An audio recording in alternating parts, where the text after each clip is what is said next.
جلد بلد ولد جسد رسو جزو ونزو عظم له ولا جذب وصف عيب كاب بيت خصم له ولا مقارن له ولا مكاظم له ولا مداني له ولا مضارع له ولا مناظر له. ثم نشهد أن لا إله إلا الله وحده لا شريك له من يشرك في ذاته وصفاته وعاداته وآياته أو يتبرك بغيره من نبي وولي وتقي ونقي ونسيم وحسين وجميل وصغير وكبير فعليه الخسران والوبال. ثم نشهد أن سيدنا وسندنا ونبينا ومولانا مؤيدنا مخدومنا منظومنا معصومنا مقصومنا مقصودنا أجدر الخلق جديرنا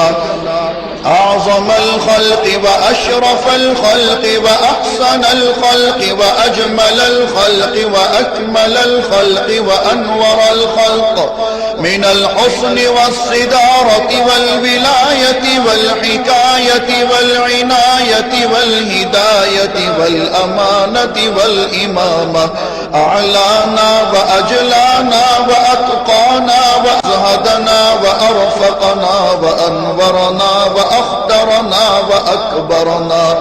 أحمر أنور أجدر أطفل أوسق أنور أجمل أكمل له. ثم نشهد أن حبيب ربنا وصمدنا محبوب جدلنا ونزلنا ووصلنا إيماننا مبين فرقاننا هذه سبيلنا رونق جدراننا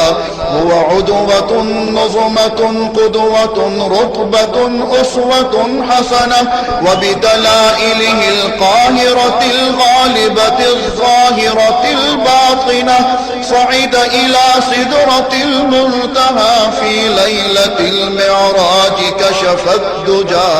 ثم دنا ثم دنا ثم دنا فتدلى فكان قاب قوسين أو أدنى.